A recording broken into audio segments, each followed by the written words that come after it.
Bom dia, meus amigos e amigas. Sou Manuel Matias Ferreira, formado em pedagogia, mestre e doutor em ciências da linguagem. Eu, apesar de formado em pedagogia, eu gosto muito de filosofia e a minha preferência de estudar é a filosofia baseada nesse autor, Karl Marx, né? Um alemão nascido em 1818 e dia 5 de maio de 1818 na Alemanha. Hoje, portanto, Marx faria 208 anos de vida, se estivesse vivo, né? Essa obra em 3 tomos, né? Esse aqui é o segundo, eu tenho o primeiro, o segundo e o terceiro. E o nome da obra principal de Marx é o Capital, né? O processo de produção do capital e o processo de circulação e o processo de reprodução da riqueza. Marx ele faz uma ruptura com o pensamento tanto filosófico quanto econômico quando ele traz à tona a questão do trabalho. Desde a economia antiga, desde Luke, dos fisiocratas e dos economistas anterior a Marx, eles tinham uma noção muito clara que a riqueza só existe pelo trabalho.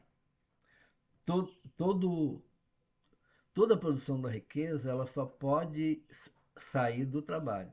Só que antes de Marx, a visão da produção do trabalho ela era meramente geral, digamos assim. Ela é que todo mundo que trabalha, né? Todo mundo trabalha. Nós trabalhamos no fórum, eu sou servidor público, um cara que bota uma empresa, um, um agricultor que produz a sua roça. Essa forma geral de criar riqueza a partir do trabalho. Ela é correta no sentido geral, diz Marx, né? Mas no sentido pragmático, no sentido prático, no sentido propriamente do funcionamento da economia, a única forma de gerar riqueza é extrair do trabalhador a mais-valia. A mais-valia em Marx é um conceito muito importante, porque ele define o trabalho, o processo de trabalho, né? Numa empresa capitalista. Marx ele é o cara. E aí eu digo para os meus amigos que são pequenos produtores, que têm pequenas fábricas e tal, o Marx fala muito sobre isso também aqui nesse livro e no Capital, Processo de Circulação do Capital, que é esse outro aqui, que já está com a capa meio, meio estragada aqui, porque é um livro que eu tenho bastante tempo e eu uso bastante. Estou lendo pela terceira vez esse livro e ele está bem, digamos assim, amarrotado, né? Então, o processo de produção do capital. Ele vai dizer que ah, existe, existe uma diferença entre. Isso é muito interessante, que depois eu vou falar um pouquinho do meu livro, e daí vou colocar essa questão, né? A dialética, que é o processo que Marx e Engels, né? O, um auxiliar de Marx, né? Um grande filósofo para mim, ele é tão importante quanto Marx, Friedrich Engels, né? Que é inglês. E é que o processo de produção, o Marx ele define bem o que é a produção, a necessidade, aquilo que é necessário para uma produção. Né? Tem meios de produção, terras, a fábrica, as máquinas, né, os insumos, que ele chama de capital constante, e ter força de trabalho, trabalhador, mão viva, né, trabalho vivo. Aí Marx ele separa o que é capital constante, o capital necessário para produzir o capital, mas também e capital variável. Capital variável ele chama de força de trabalho. Daí força de trabalho e trabalho, Marx vai dividir em 2 tipos: o trabalho necessário e o trabalho excedente. Isso é muito importante para compreender Por exemplo, numa pequena fábrica, ou em qualquer fábrica, ou em todas as fábricas, né? Geralmente Marx fala dessa generalização da produção da riqueza, ele vai dizer que a única forma de acrescentar valor numa mercadoria é você a, se apropriar do trabalho excedente. Portanto, toda a riqueza, juros, comércio, o nosso trabalho, por exemplo, no judiciário, né? Tem muito colega meu do judiciário que acha que a gente é trabalhador da forma clássica, né? O que Marx vai dizer é que a, a única forma de reproduzir a riqueza é na fábrica, é na lavoura, é no, onde se produz mercadoria. Que a mercadoria elas vão gerar um, a, ela tem um valor de uso, né? Quem compra uma mercadoria pressupõe um uso e quem vende a mercadoria tem que fazer o quê? Ele tem que recuperar todo o capital investido, capital constante, né? Das máquinas, da terra, dos insumos, né? Da energia, das matérias-primas. Ele tem que recuperar também o que ele investiu em salário e ele tem que recuperar ou se apropriar de um valor a mais, que é o trabalho excedente. O que é trabalho necessário, o que é trabalho excedente para Marx na sua obra? Trabalho necessário é aquilo que o trabalhador, ao fazer um contrato de trabalho, ele pressupõe, numa lógica de mercado, que o que ele vai ganhar vai suprir a sua força de trabalho. Aquela força vital que ele precisa, né? De ter roupa, de ter comida, de ter água, de ter energia, de ter um lugar para morar e para viver. Esse é o trabalho necessário. Quando o trabalhador ele trabalha numa fábrica, ele tem que pagar esse custo necessário do trabalho, que o capitalista predispõe a pagar, né? Ou seja, ele paga ou, de várias formas, ou antecipado, ou semanal, ou no final do período, mensal e tal, como é no caso do Brasil, né? A maior parte do trabalho nosso, no nosso sistema, é um salário que é no final do período. Então, no final do período, na mercadoria que o capitalista jogou no mercado, por exemplo, uma peça de roupa, né? Ele não pode, se o capitalista consegue apenas recuperar o que ele investiu na fábrica, nas máquinas, na energia, nos insumos, na matéria-prima e na força de trabalho, ele não tem lucro. Ele não tem lucro porque esse processo de trabalho, que produz apenas o trabalho necessário para o trabalhador viver, ele cumpre, ele paga, né, digamos assim, mais facilmente, ele paga apenas aquilo que foi investido antecipadamente ou posteriormente pelo capitalista, o que ele se comprometeu a pagar, né, seja em matéria-prima, que seja em máquinas, que seja em produtos, né, insumos e tal, e força de trabalho. A única forma que ele tem, e Marx prova isso com o conceito de mais-valia, que o capitalista se apropria, é de um trabalho não necessário. Ou seja, um trabalho não necessário para o trabalhador viver e sobreviver, mas um trabalho excedente que o trabalhador executa após ser pago aquilo que o capitalista investiu para ele trabalhar com ele, nesse contrato de trabalho. Né? O que o Marx chama de é um capital variável, né? que essa mais-valia, o trabalho excedente que o capitalista se apropria, ele varia conforme o custo do salário, né? E conforme o mercado, então tem uma relação do mercado, da variação de mercado, mas também tem uma variação no custo do trabalho. Quanto mais barato o custo do trabalho, o valor do trabalho, mais o capitalista se apropria do trabalho excedente, daquilo que o trabalhador produz fora do trabalho dele necessário para reproduzir a sua existência.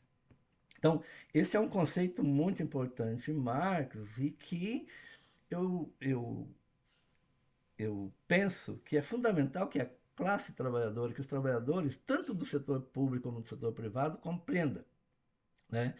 Para compreender, por exemplo, por que, e daí Marx vai detalhar, né, a, a, a história da luta de classe e a, e a luta, por exemplo, na Inglaterra, porque Marx ele tem uma vantagem.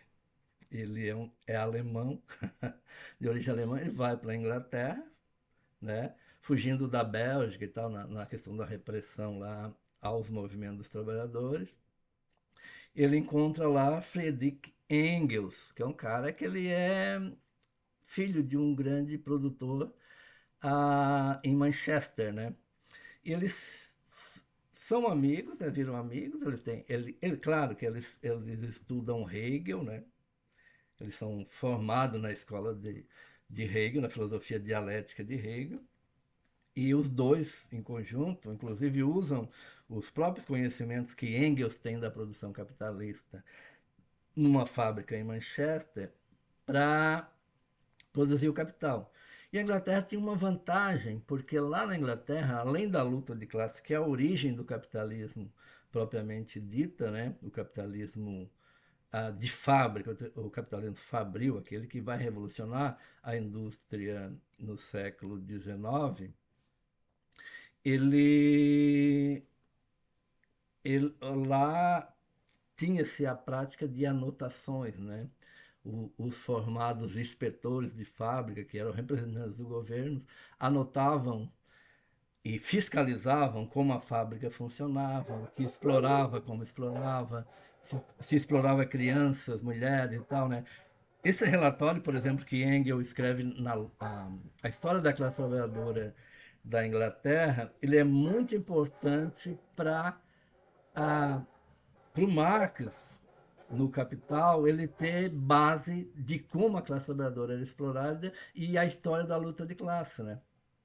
Aquilo que se vê, por exemplo, hoje na luta da escala contra a escala 6 por 1, ou seja, a ter um dia a mais para descanso, é uma luta muito antiga, né? Que na Inglaterra, por exemplo, crianças que trabalhavam 18 horas, né? Mulheres que trabalhavam em minas à noite e tal, um monte de exploração escancarada que sempre tinha uma justificativa, né? A grande questão lá, como aqui hoje, é que a indústria vai quebrar, o país vai quebrar, a economia fale, né? Como se vê a, se defender, por exemplo, contra a escala 6 por 1, a, a, né, quem é a favor de manter a escala 6 por 1 diz que a economia quebra. E esse discurso já vem lá do século XVIII, né, do século XIX, né, 1840, 50, 60, 70. É a época que Marx e Engels estudam o capitalismo inglês. Então, quando se fala em Marx, isso é uma grande, é muito importante, inclusive para os meus amigos capitalistas aí, né? Pequenos empresários e tal, que acham que Marx era um comunista, né? Que o Marx era não sei o quê. A única coisa que Marx fez na vida foi estudar o capitalismo.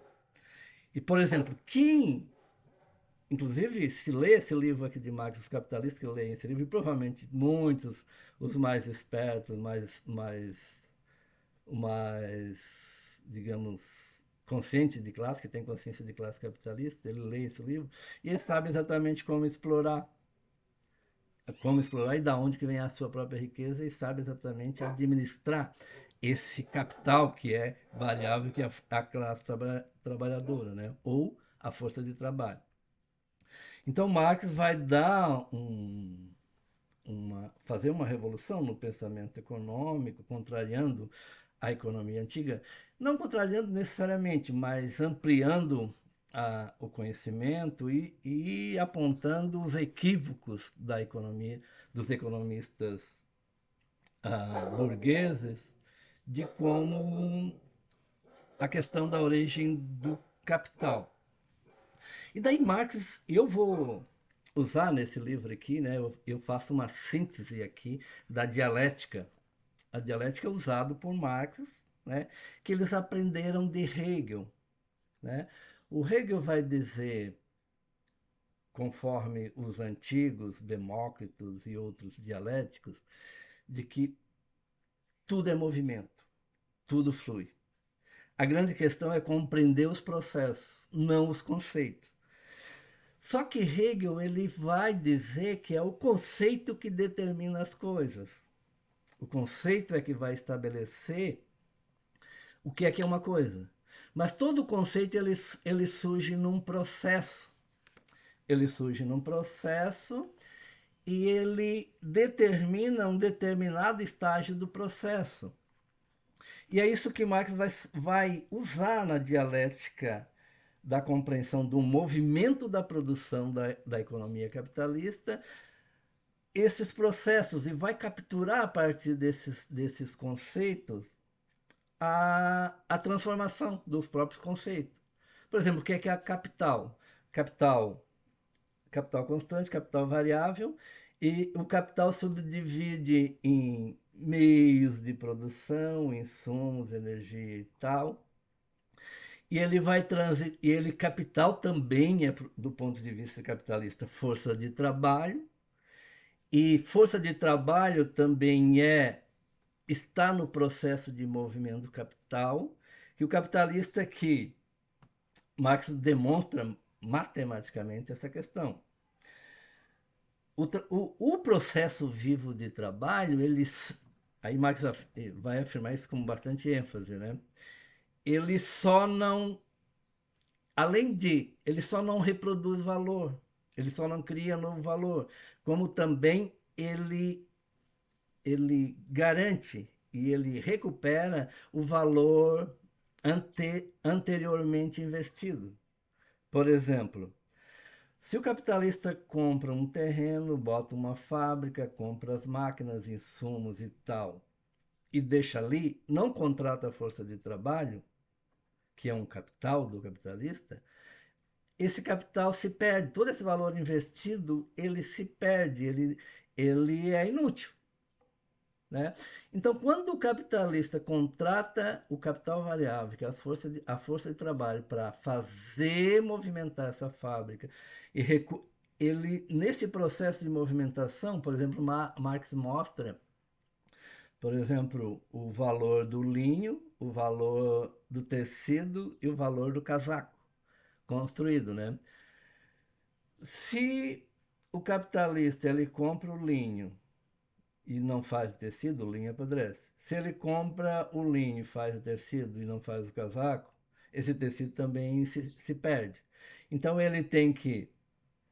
E daí isso, claro que isso aí social, o Marx é que vai analisar essa questão socialmente também, né? Porque a princípio ele estuda a fábrica é gerida, a, a fábrica originária, o próprio capitalista administra, então ele vai contratando capataz, auxiliares e tal.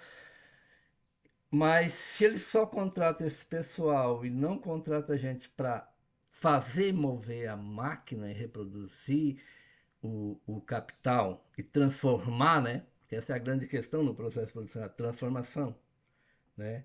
Uma coisa é o linho, outra coisa é o pano de linho, outra coisa é o casaco. Tudo isso é transformado, né? E que ele vem já desde a origem, da lavoura, esse vegetal, que seria uma matéria-prima para produzir um casaco, ele já tem desde lá trabalho acumulado. O trabalho do plantador, o trabalho do fiador e o trabalho da confecção. Então, se esse produto ele fica no intermeio, por exemplo, ele é vegetal, ele se transforma em linho, ele se transforma em pano, ele tem que se transformar em casaco. A não ser que esse pano simplesmente ele tem uma utilidade e ele é vendido como mercadoria. Né? E ele é, um processo, por exemplo, depois que ele é vegetal, que ele se transforma em fio. né? Se transforma em linho, se transforma em fio, se transforma em pano. Pode alguém comprar, inclusive o capitalista que só faz casacos, por exemplo, ele compra isso como uma mercadoria. Ele tem um valor de uso, né? E esse valor de uso ele pode ser usado para fazer qualquer coisa, né? Que seja para pano de chão, que seja para limpar, que seja para fazer alguma coisa. Então, quem compra uma mercadoria compra por um seu valor de uso. Agora, quem vende essa mercadoria, ela tem que vender pelo seu valor completo. Ou que seja, a, o trabalho, o trabalho efetivado ali, o capital investido anteriormente, realizado ali, ele vai ter que vender por tudo que ele investiu anteriormente. Então ele tem que ter um valor ali, esse valor agregado na produção, ele tem que aparecer no uso, né? E claro, daí Marx vai mostrar que quando ele é uma mercadoria, ela tem valor de uso para quem compra, e ela tem que ter um valor, né, que ele chama de valor de troca, em princípio, né, que é um valor de troca. O que é o valor de troca? Ele tem que recuperar todos os valores, né? Isso Marx fala, por exemplo, antes do capitalismo propriamente dito, né? Que as pessoas trocavam coisas. Quando as pessoas trocavam coisas, elas não tinham preocupação de acumular capital variável excedente, que seja força de trabalho além do necessário. Então eles simplesmente trocavam.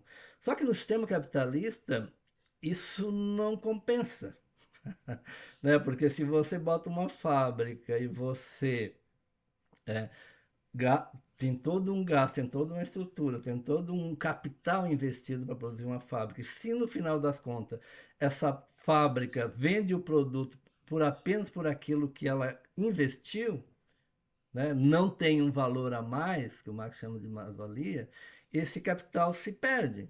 Ninguém é trouxa para passar trabalho, incomodação e tal, botar uma indústria somente para reproduzir o valor, sem ter um valor excedente. Né? Então Marx é que vai. Aí Marx diferencia, né? E aqui nesse livro eu vou falar bastante sobre essa questão, né?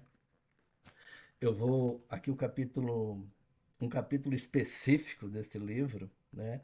O valor simbólico na língua e na economia. Então, a, o dinheiro, aí Marx vai fazer uma relação entre capital, trabalho, mercadoria e dinheiro. As quatro categorias fundamentais para Marx, né? Capital, trabalho, mercadoria e dinheiro. Então, o processo de produção do capital tem que passar por esses estágios. Ter um capital de investimento, ter um trabalho necessário para reproduzir o valor e um trabalho excedente para reproduzir esse valor com valor a mais, né? Ele tem que gerar uma mercadoria que tem que ter um valor de uso para alguém que necessite, né? E ele tem que gerar dinheiro, que é o dinheiro que vai voltar a ser capital. Então, Marx faz uma transição, aí que entra a dialética em Marx, né? Que o Jorge Lukács vai falar sobre a história da classe trabalhadora e ele vai dizer que o que Marx fez exatamente foi um processo de compreender em processo o sistema capitalista e fazer essa dialética, essa transição e esse movimento que a própria indústria efetua e que ela se estabiliza nos conceitos. Só que Marx vai fazer transitar também o conceito de capital, o que é capital, né? Dinheiro, depois ele vira meios de produção, insumos, energia e tal. Ele vira capital, ele vira força de trabalho, porque o capital também. E depois o capital se transforma no processo de trabalho, ele gera mercadoria e gera um valor excedente. Então Marx vai fazer essa transição, que eu vou dizer aqui nesse livro, que é uma transição entre o material e o simbólico, entre o material e o ideal. E daí nesse livro aqui eu proponho que a filosofia dialética ela tem que fazer uma interação dialética também entre materialismo e idealismo, né? Porque, convenhamos, a, o trabalhador, daí aí eu falo bastante sobre essa questão da alienação, né? O trabalhador ele vende sua força de trabalho por um valor necessário para ele sobreviver. Ah, né, que dê para ter aluguel, que dê para ter energia, que dê para ter comida, que dê para ter roupa, que dê para ter transporte. Né? Então esse é o capital, é o valor necessário do trabalho para reproduzir a própria força de trabalho. E só que acontece um processo que Marx chama de alienação. Duas formas de alienação que Marx fala. Alienação do ponto de vista jurídico, quando eu vendo a minha capacidade de trabalho, a minha força de trabalho, eu estou alienando do ponto de vista jurídico, vendendo antecipadamente ou posteriormente, conforme o pagamento da fábrica, né, ou da empresa que me contrata, eu vendo por um valor, eu faço um contrato. Vamos supor que. E Marx fala isso muito do ponto de vista liberal, entendeu? A análise da economia capitalista de Marx é extremamente liberal, né? Que esses mercados funcionam ah, em acordos, em contratos, e que era a economia na origem, né? Depois é que com o próprio processo de evolução do conhecimento a partir de Marx, inclusive, né? Se não fosse Marx, nós talvez teríamos outros problemas bem maiores, né? É que esse contrato de trabalho que se faz, ou que seja pelo o valor do salário mínimo estabelecido, ou que seja por um valor a mais que a empresa paga, ou por um valor a mais que ela paga a partir do mercado, né? Porque Marx também fala do mercado da força de trabalho. Que nós trabalhadores também somos mercadorias, e daí isso que é a grande questão para Marx. Interessante, porque ela transita, a gente é ser humano, a gente é força de trabalho, a gente é trabalho vivo executando, porque se é força de trabalho é só potencial. Não existe processo de trabalho sem o trabalho vivo efetivado. Né? A gente vira mercadoria no mercado. Então, Marx vai transitar desses conceitos de que é capital, do que é trabalho, do que é trabalho realizado, né? E do que é dinheiro, que volta a ser capital, que volta a ser trabalho e tal, e tal. Então, daí, nesse processo que eu estava falando da alienação, que é muito importante, né? Por que, que a alienação acontece? Daí Marx fala da alienação dos dois níveis, né? Mais de um nível, né? Eu vou falar mais aqui do segundo nível, mas o Marx ele coloca mais em evidência esse nível. É a venda da sua força de trabalho na forma jurídica. Essa alienação. Eu vender alguma coisa para alguém e alienar alguma coisa a alguém, né? E daí acontece um outro processo que Marx vai falar num outro livro. Na ideologia alemã ele fala mais sobre isso. A, sobre alienação psíquica. Por que que ocorre a alienação jurídica, a venda, ela vai gerar alienação psíquica. Por quê? O trabalhador vende a sua força de trabalho por um valor que ele julga capaz de recuperar a sua própria força e garantir a sua própria subsistência, e ele vai para a fábrica trabalhar. E ele vai lá só para cumprir aquilo que ele fez acordado. Ele não está preocupado se ele produziu, se ele deu lucro, se ele não deu lucro, não sabe quanto que ele deu lucro, se realmente em quantas horas ele pagou aquele valor que ele recebeu antecipado. Ele não sabe. E ele nem procura saber, na verdade, né? Que ele poderia até, hoje em dia dá para pesquisar bem isso, né? E o que o Marx fez isso no Capital. Marx, ele fez detalhadamente esses valores investidos antecipadamente, esses valores posteriormente, e essa volta do valor ao capital, essa reprodução do capital, né? Então o trabalhador não está preocupado. Por que, que ele não está preocupado, diz Marx? Porque o trabalhador não faz para si. A única coisa que ele faz para si é vender a sua força de trabalho para ter um salarinho no final do mês para comprar a sua própria força, reproduzir a sua própria força. Então ele não está preocupado se o patrão tem lucro, não tem lucro, se o patrão se deu lucro, se não. E ele vai, ele não sabe, ele trabalha às cegas, dizia Marx, né? O capitalista é que investiu e sabe quando custou. Aí Marx fala bem sobre isso, né? É que vai forçar esse trabalhador a reproduzir aquilo que ele pagou e um valor a mais. E quanto mais ele explora, quanto mais o trabalhador trabalha, e quanto mais ele reproduz o capital anteriormente aplicado e produz um valor excedente do trabalho, né, que ele paga a sua força e gera ele paga a sua força de trabalho e gera um outro valor, que é o único valor no sistema capitalista que gera riqueza. Isso o Marx deixa bem claro. Isso é bom que os trabalhadores todos percebam, entendam essa questão, para ver que, por exemplo, trabalhar numa escala 6:1 é uma exploração do trabalho excedente. Poderíamos fazer um cálculo aí, né, e Marx vai mostrar isso, que quanto mais trabalho, quanto mais trabalho, horas de trabalho, mais valor excedente retira. Né, porque o custo do trabalhador ele já é estipulado, já é medido, já é contado, já sai no final dos processos, né, o que seja de circulação do capital, ou que seja em serviços, ou que seja em produtos, mercadoria. Né? Então, aí Marx faz uma comparação, por exemplo, importante, que eu coloco nesse livro aqui, assim, sobre a forma dialética, né? É que ele compara, por exemplo, o trabalhador, o servo, que é o servo da gleba. Como é que era o servo da gleba antigamente, né? Na Europa, na Grécia, nos países ah, ocidentais, né? O servo da gleba ele trabalhava para o dono da terra, o senhor feudal, em tantos dias por semana. Isso tinha contrato, Marx mostra esses contratos, né, como é que acontecia. Então, digamos assim, ele trabalhava 5 dias para o dono da terra e trabalhava 2 dias para si. Então, ele separava as roças eram separadas. Né?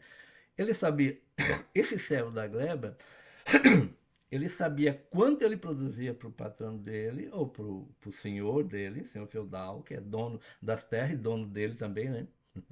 Era dono dele, ele era um semi-escravo, ele não era um escravo propriamente dito. E ele sabia quanto ele produzia para ele e para a família. Então, se ele produzisse para o senhor um tanto, ele sabia o que ele produzia. Se ele não conseguisse produzir para a família dele morria de fome. Né? Então ele sabia o que é que produzia, então não tinha alienação ali. Não tinha, primeiro, não tinha venda, era um contrato, digamos, de senhorio, de confiança e tal, e de poder também, né? Porque esses senhores feudais eram senhores armados, muito bem armados, e que mantinham esses servos na sua tutela. Ele sabia o que ele produzia para o senhor feudal e ele sabia o que ele produzia para ele. Então ele tinha consciência do que ele produzia. Né? Diferentemente do trabalhador na indústria, que ele não tem. A gente não tem, por exemplo, o Tribunal de Justiça, eu não tenho consciência quanto que eu produzo em valores. É claro que o Tribunal de Justiça não é uma empresa capitalista, é uma empresa, ela é um poder público que administra o próprio sistema. Isso a gente pode falar um dia, eu acho que isso é muito legal também para a gente da classe trabalhadora do serviço público saber que a gente trabalha, não é um trabalho produtivo. Nós não produzimos mercadoria. Nós administramos o próprio sistema capitalista. Nós somos administradores do sistema. Inclusive, prendendo gente que furta, prendendo gente que não trabalha, prendendo gente que se droga e tal. Administramos a sociedade. Então, o trabalho, tanto na fábrica, dos administradores da fábrica, os gerentes, os subgerentes e tal, assim como no Estado, né? Que é o grande protetor da forma de produção capitalista. Tudo isso se espraia, é isso que Marx vai mostrar. Mas sobre alienação, daí o servo é uma coisa, ele compreende a sua igual exploração, O escravo compreende muito mais, porque o escravo sabe que a escrava é forçado. Ele não tem. Porque já o servo ele já tem uma certa troca. Não, tu produz tanto para mim, produz para tua família do jeito que tu puder. Era o acordo do senhor, né, e do vassalo ou dos servos lá, né? Então você produz uma quantidade. Então o servo sabia. O escravo também sabe. Ele sabe as horas que ele trabalha, ele sabe tudo que ele produz, tudo que vai para o senhor escravocrata. E ele não. Ele sabe que não produz nada, né?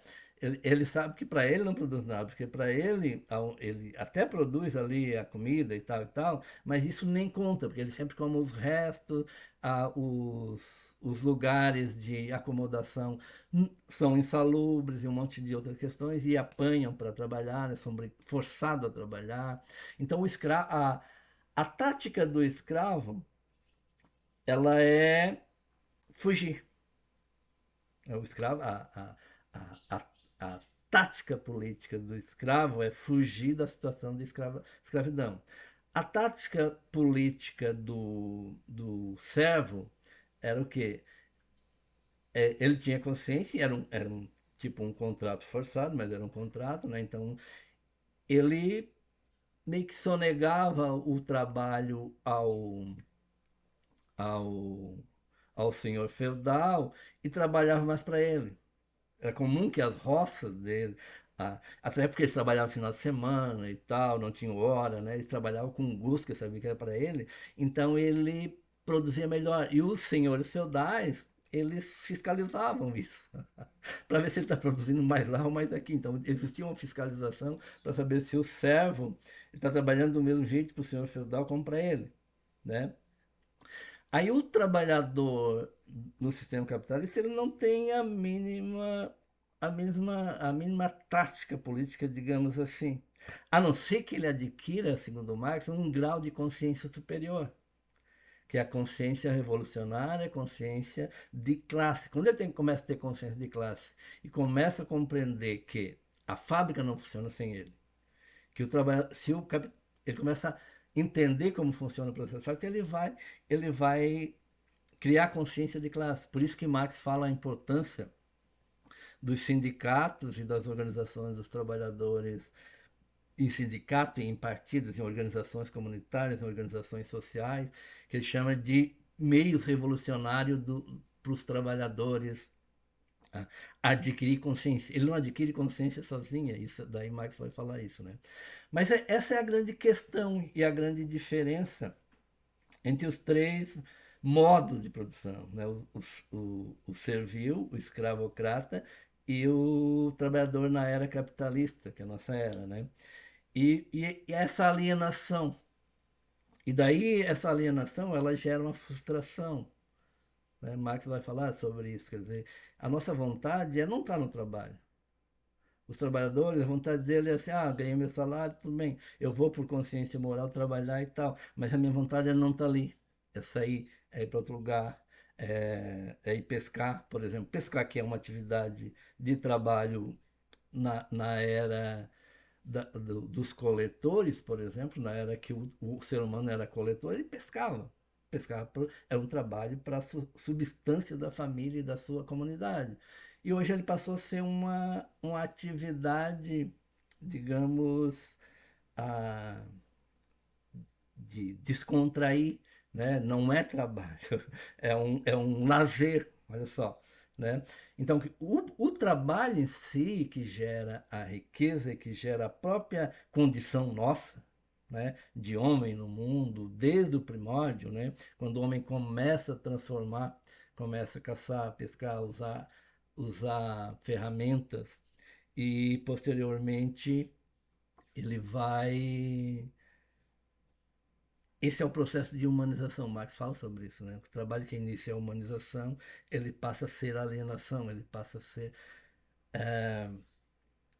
ser pesado, né? Por isso que Marx usa a mitologia grega, o trabalho de Sísifo, né? Sísifo era um senhor da antiguidade mitológica grega de que ele foi condenado pelos deuses a empurrar uma rocha todo dia até o pico da montanha. Ele tinha que empurrar. E só que chegava lá em cima, essa rocha voltava. E ele tinha que empurrar no outro dia, todo dia, né? E o trabalho alienado, ele tem isso. O trabalho alienado, ele tem esse peso. Por isso que a gente, na classe capitalista, no, no mundo capitalista, a gente precisa de RH, de psicólogo, de enquadramento dentro das máquinas, né? Por exemplo, gosto muito de psicologia e eu vejo uma crítica muito grande, eu faço uma crítica muito grande a esses setores, né, que ganham dinheiro da própria classe trabalhadora para adequar o trabalhador na fábrica, no mundo, na vida, no sistema, né? E a gente precisa cada vez mais dessa administração da saúde, né? Por que, que a gente tem uma saúde tão debilitada? Depressão, ansiedade, que não cumpriu as metas das empresas e dos sistemas, né? E no fim, e Marx vai dizer que tudo isso é forma de administração do trabalho para fazer o trabalho social reproduzir mais-valia social. E essa mais-valia social hoje ela está onde? Esse produto da riqueza social está onde? Está nos bancos, né? Está nas financeiras. E as financeiras cada vez mais forçam as empresas, porque daí acaba uma dupla exploração, né? O Lenin que vai falar sobre isso no capitalismo e imperialismo, ele vai dizer que o grande desenvolvimento da indústria capitalismo vai gerar os bancos, e no final das contas, os bancos ele nem passam mais pelo processo de produção, eles contratam outros capitalistas, né, pequenos e médios capitalistas, para fazer o trabalho da exploração. Fazer o trabalho da exploração garante o quê? Garante juro, garante dinheiro, garante investimento na empresa, e daí na nova economia capitalista, na economia globalizada e na economia extremamente monetarizada, o que acontece? A, a própria indústria ela passa a ser explorada pelos juros. Que o grande capitalista não é o capitalista que produz, da produção, da área de produção, é o capitalista da área financeira. Né? Isso o Lenin, né? Não precisa nem ninguém escrever isso. Lenin já dizia lá em 1910, por aí, Lenin já dizia sobre o desenvolvimento do capitalismo e a forma financeirizada do capitalismo. E é muito comum a gente vai comprar um carro, por exemplo, né? A Toyota tem o Banco Toyota. Você sabe que eles, eles, eles têm que ter um recurso para poder fazer a sua própria indústria. E é uma coisa até esperta, né? Tá? Não vamos precisar de banco privado, banco público, nós temos nosso próprio banco. E as grandes empresas têm isso, né? As grandes montadoras têm o seu próprio banco. E os comércios, por exemplo, Magazine Luiza, né? Presta dinheiro. e, e ela sabe que precisa de capital para reproduzir o capital, né? Porque essa questão da financiarização, grande crescimento do capitalismo, e o capitalista financeiro ele precisa de se apoderar da indústria para que a indústria retire mais-valia do trabalhador para pagar o juro e pagar toda a circulação da mercadoria. Então, hoje, 5 de maio de 2026, 200 anos de Marx, né, eu acho que é, a gente precisa, a classe trabalhadora, nós trabalhadores, de uma forma geral, profissionais liberais e pequenos empresários, né, compreender o Karl Marx, o meu grande filósofo, né, junto com Engels e Hegel, que nesse livro aqui eu lido com os três, né, Marx e Engels e Hegel, né, Hegel do ponto de vista da ideia, a relação entre conceito e matéria, e Marx que trabalha com a materialidade e a circulação e dos processos de produção e tal, né. E daí eu vou dizer aqui nesse livro que essa necessidade normal e natural de que, como pensador da linguagem, né, a, é impossível se pensar e se falar e se movimentar e compreender a realidade sem a idealidade, sem a língua, sem a representação. Né? Por isso que Hegel é o idealista do conceito e Marx é o materialista do movimento, dos processos materiais. né? Mas mesmo assim, tanto Marx quanto Hegel, eles lidam com os dois processos. O processo de representação na língua, que é o segundo sistema que eu falo, né? E o processo de movimentação no mundo, que são as forças materiais e a materialidade do mundo funcionando. Então espero aí que meus amigos curtam, compartilhem e discutam comigo aqui a importância de se discutir Karl Marx.